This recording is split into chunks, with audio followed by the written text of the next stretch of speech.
अविनाशी सुख आपन आसन, ते जन्म मरण कहो काह विनाशन। जब पूरन करता प्रभु सोए, तब जम की त्रास कहो किस होए। जब अभिगत गोचर प्रभु एका, तब चित्रगुप्त किस पूछत लेखा। जब नाथ निरंजन गोचर गादे, तब कौन छुटे कौन बंधन बाधे। अपने आप ही चर्जा, नानक आपन रूप आप ही ऊपर जा।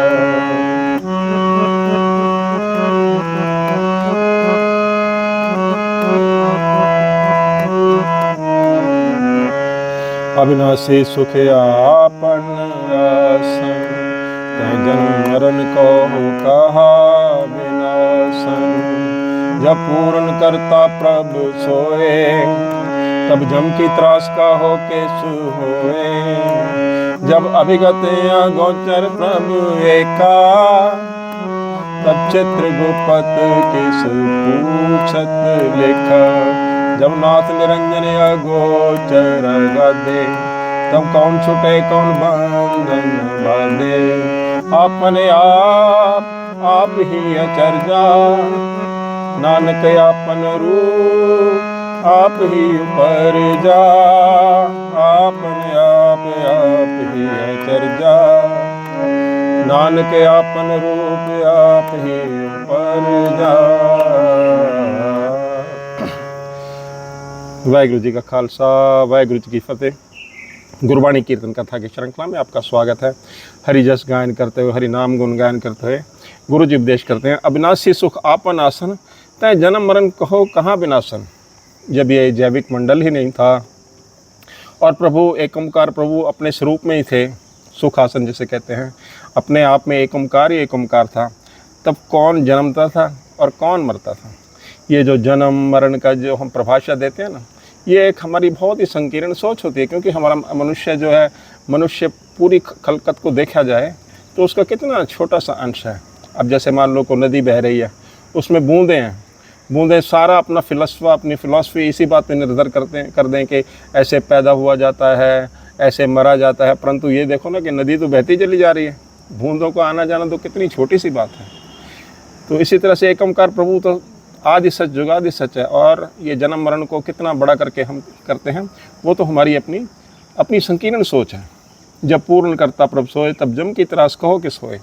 हम कहते हैं ना, मौत से डर लगता है, मौत से डर लगता है। जब एक ओंकार ही एक ओंकार स्वरूप था, फिर कौन डरता था मौत से? क्योंकि मौत का तो तब ऐसा कंसेप्ट ही नहीं था ना, ऐसी सोच ही नहीं थी। जब अभिगत अगोचर प्रभ एका, तब चित्रगुप्त किस पूछत लेखा। अब ना हमारे जो धार्मिक कहानियों में बताया जाता है कि एक चित्रगुप्त होता है जो हमारे सारे कर्मों को चुपके से चित्र खींच लेता है, जैसे सीसीटीवी कैमरा कहते हैं ना। और वो एक तरह से सच भी है, क्योंकि जो आगे वाले कर्म है वो पीछे वाले कर्मों पर ही आधारित होंगे, और पीछे अगर कोई कर्म है तो आगे वाले कर्मों पर असर डालेंगे। तो वो होता तो चित्रगुप्त है ही।